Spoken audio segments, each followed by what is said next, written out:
పరిశుద్ధుడైన దేవుని నామానికి మహిమ కలుగును గాక. మన ప్రభు అయిన క్రీస్తు నామములో మీ అందరికీ కూడా వందనాలు. మా జీసస్ బ్లెస్సింగ్ అనే యొక్క ఛానల్ ద్వారా వాక్యాన్ని వింటున్న మీ అందరిని కూడా దేవాది దేవుడు దీవించి ఆశీర్వదించును గాక. వాక్యానికి ముందుగా మా ఛానల్ ఇంతవరకు ఎవరైనా సబ్స్క్రైబ్ చేసుకోకపోతే సబ్స్క్రైబ్ చేసుకోండి. అలాగే వాక్యానికి లైక్ చేసి షేర్ చేయండి. దేవుని యొక్క దీవులు మీ అందరి మీద సదా నిలుచునుగాక. ఆమేన్. ప్రియ సహోదరులారా, మనము దేవుడికి ప్రార్థన చేసినప్పుడు ఆ ప్రార్థన ఖచ్చితంగా దేవుడు విన్నాడు, మనకి సమాధానం ఇస్తాడు అని మనం తృప్తిపడి ఆనందిస్తాం. మంచిది. అయితే దేవుడికి ప్రార్థన చేస్తున్న మనము ప్రార్థనలో కొన్ని మెళకువలు నేర్చుకోవాలని వాక్య ద్వారా నేర్చుకుందాం ఈరోజు. దేవుని స్తోత్రం. హల్లెలూయా.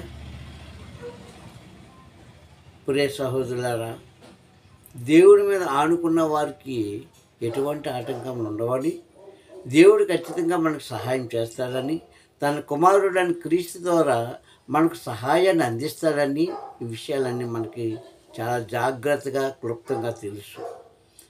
అయితే ఎవరికి అందిస్తాడు దేవుడు అని చూసినప్పుడు, ఎవరైతే తన మార్గంలో నడవడానికి ఇష్టపడతారో, ఎవరైతే తన ఆజ్ఞలను పాటిస్తారో వారి యొక్క ప్రార్థనలు ఖచ్చితంగా వింటాడు. పూర్వ దినాల్లో చూసినప్పుడు, ప్రవక్త దినాల్లో చూసినప్పుడు ఏ ప్రవక్త విషయంలోనైనా సరే దేవుడు సమాధానం ఇవ్వకుండా మానలేదు. కారణం ఏమిటంటే, వారికి ఎన్ని ఒడిదుడుకులు ఉన్నా, ఎన్ని బాధలు ఉన్నా, లేక ఏ ఇబ్బందులు వచ్చాయో మనకు తెలియదు. ఈరోజు మన కంటికి కనిపిస్తుంది మాత్రమే మనకు తెలుసు. కానీ వారు కూడా ఎంత బాధపడ్డారో, ఎన్ని కష్టాలు అనుభవించారో, ఎలాంటి శ్రమలను అనుభవించారో మనకు తెలియదు. అయినా వారు దేవుని యొక్క మాటను శ్రద్ధగా విన్నారు కనుకనే, ఆ ఆజ్ఞలను శ్రద్ధగా పాటించారు కనుకనే వారి నోటి నుంచి వచ్చే ప్రతి ప్రార్థన దేవుడు ఆలకించాడు. దేవుని స్తోత్రం. హల్లెలూయా. ఈరోజు మనకి కూడా మనం చేసే ప్రార్థన కూడా దేవుడు వినడు, సమాధానం ఇవ్వడు అని బైబిల్ గ్రంథంలో కానీ ఎక్కడా లేదు. అందుకే దావీదు గారు చాలాసార్లు ప్రార్థించేటప్పుడు ఆయన ఏమడంటే, యెహోవా, నేను నా కంఠ ధ్వని ఎత్తి నీకు ప్రార్థిస్తున్నాను కనుక నా ప్రార్థనకు సమాధానం ఇచ్చి నీ కనికరం నా మీద చూపించు అంటాడు. 27వ అధ్యాయంలో 7వ వచనంలో. దేవుని స్తోత్రం కలుగును గాక. కీర్తన భాగంలో. కనుక మనము కంఠధ్వని ఎత్తి ప్రార్థిస్తున్నాము అంటే ఎంత విశ్వాసంతో ప్రార్థించాలో తెలుసుకోవాలి. ఆనాటి మన ప్రవక్తలు, పూర్వులు ఉన్నవారు, అబ్రహాం కావచ్చు, ఇస్సాకు, యాకోబు కావచ్చు, మోషే గారు కావచ్చు, ఇంకెంతమంది అయితే ప్రవక్తలు, భక్తులు ఉన్నారో వారి ప్రార్థన దేవుడు త్రోసివేయక ఎందుకు అంగీకరించాడంటే, హృదయపూర్వకంగా వారు ప్రార్థన చేశారు. వారు ఎన్నో ఒడిదుడుకులు పడ్డారు, ఎన్నో బాధలు పడ్డారు. ఏలీను కూడా చంపేయాలని ఆ దేశపు రాజుని ఏం చేశాడు, కొంతమంది సైన్యాన్ని పంపించాడు ఏలీని చంపేయమని. ఆ దేశపు రాణి కూడా ఏలీ మీద దండెత్తి వచ్చినప్పుడు ఏలీని ఏం చేశాడు, ఒక ప్రాంతంలో దాచాడు. దేవుని స్తోత్రం. హల్లెలూయా. ఆఖరికి ఏలీ అంటాడు 2వ రాజుల గ్రంథంలో, ప్రభువా, నేను మా వారి కంటే గొప్పవాడిని కాదు కనుక, మన పూర్వీకుల కంటే గొప్పవాడిని కాదు కనుక నన్ను నా మీద చూపిన దయ, నీవు నాతో చేయించిన క్రియలు ఇక చాలు, నన్ను నీ వద్దకు పిలుచుకో అని ప్రార్థన చేసేటప్పుడు, నీవు భయపడకు ఏలియా, నేను నీకు తోడే ఉంటాను అని అతనితో చేయవలసిన కార్యాలన్నీ కూడా జరిగించి చివరికి ఏం చేశాడండి, కర్నేలు పర్వతం మీద అద్భుత కార్యం చేయడానికి ఏలీకి సహాయం ఇచ్చాడు. దేవుని స్తోత్రం. హల్లెలూయా. ఏలీ కోసం చెప్పుకోవాలంటే ఒక దగ్గర అంటాడు కదా, యాకోబు పత్రిక 5వ అధ్యాయము 16-17 వచనాలు చూసినప్పుడు అక్కడ అంటాడు, ఏలీ కూడా మనలాంటి స్వభావం కలిగిన మనుషుడే అంటాడు అక్కడ. అవునండి, ఎవరైనా సరే, ఆనాటి భక్తులేటి, భక్తురాలేటి, ఎవరైనా సరే, ఎంత ప్రవక్తలైన వారు కూడా మనుషులే. కానీ ఎందుకు వారి ప్రార్థన ఆలకించాడు? ఈరోజు మన ప్రార్థనకి ఎందుకు ఆలస్యం అవుతుందంటే అక్కడే కొంచెం తేడా వస్తుంది.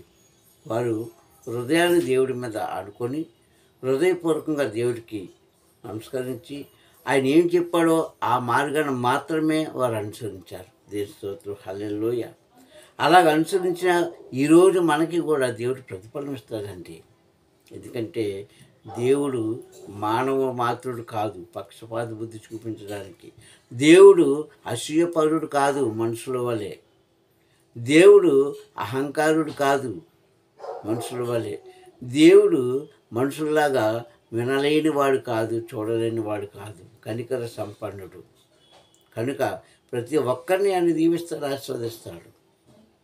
ఓ క్రైస్తవులారా, మనం నిర్మలమైన మనసుతో ప్రార్థన చేసినప్పుడు, ఆయనకి ఇష్టంగా మనం జీవించినప్పుడు, ఆయన కట్టడాలను మనం గైకొనినప్పుడు, ఆయన చెప్పిన పని మనం చేసినప్పుడు ఖచ్చితంగా వారికి ఇచ్చిన ఆశీర్వాద దీవెనలే ఈరోజు మనందరికీ ఇవ్వడానికి ఆయన సిద్ధంగా ఉన్నాడు.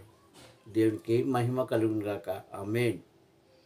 కనుక మనం సిద్ధపాటు కలిగి ఉండాలి. చూడండి, స్కూల్లో పిల్లల్ని మొట్టమొదటిసారిగా స్కూల్కి పంపించేటప్పుడు అది వారికి ఏ కాలము దిద్దుబాటు కాలము. అంటే అక్షరాలను దిద్దుకునే కాలం అది వారికి, పిల్లలకి. మరి క్రైస్తవులైన మనకి ఇదే కాలము, సిద్ధపాటు కాలము. దేవుని స్తోత్రం, హల్లెలూయా. బైబిల్లో చాలాసార్లు చెప్పబడిన మాటలు, అనేకులు చెప్పబడిన మాటలు మనకు తెలుసు. ఏంటి? దేవుని రాకడ సమీపంగా ఉంది కనుక మనం సిద్ధపాటు కలిగి శుద్ధ హృదయంతో ఆయనకు ప్రార్థన చేయాలన్న సంగతి మనకు తెలుసు. పిల్లలకి అది దిద్దుబాటు కాలం, అంటే అక్షరాలు దిద్దుకునే కాలం. అది పసితనము. మనం పసివారం కాదు.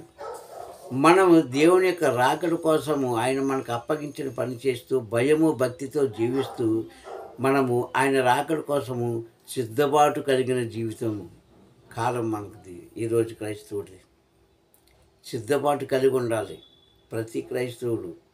అప్పుడే దేవుడు ఆశీర్వదిస్తాడు. మత్తయి సువార్త 25వ అధ్యాయంలో మనం చూసినప్పుడు పెండ్లి కుమారుడి కోసం 10 మంది కన్యకలు వెళ్ళారు. మనకు తెలుసు కదా. పెండ్లి కుమారుడి కోసం 10 మంది కన్యకలు వెళ్ళి కేవలం 5 మందే లోపలికి వెళ్ళారు. 5 మంది వెనక్కి వెళ్ళిపోయారు. కారణం ఏమిటంటే వారు రావడం అయితే వచ్చారు, కానీ వారు సిద్ధపాటు కలిగి లేరు. వాళ్ళు దేవుని యొక్క రాజ్యంలో ప్రవేశించడానికి సిద్ధపాటు కలిగి లేనందున వారు ఏమయ్యారంటే వారిని బయటికి పంపించడం జరిగింది. ప్రభు దేవుని స్తోత్రం, హల్లెలూయా. ఓ క్రైస్తవులారా, మనం త్రోసివేసేవారుగా ఉండకూడదు. నీ ప్రార్థన దేవుడు అంగీకరించి ఆలకించి క్షమించేవారుగా ఉండాలి, కానీ నీ ప్రార్థన తోసివేసినట్లుగా ఉండకూడదని బైబిల్ గ్రంథం బోధిస్తుంది. దేవుని స్తోత్రం, హల్లెలూయా. 10 మంది కన్యకలు వెళ్ళారండి చాలా ఆశతో, కానీ అందులో 5గురు మాత్రమే వారు సిద్ధపాటు కలిగి ఉన్నారు. 5గురు ఏ కాలంలో ఉన్నారండి? దిద్దుబాటు కాలంలో ఉన్నారు. కనుకనే దేవుడు సిద్ధపాటు కలిగిన వారిని మాత్రమే అంగీకరించి లోపలికి, అనగా తన రాజ్యంలోకి ప్రవేశించడానికి అధికారం ఇచ్చాడు. దిద్దుబాటు కాలంలో ఉన్న వారిని వెనక్కి నెట్టాడు. దేవుని స్తోత్రం, హల్లెలూయా.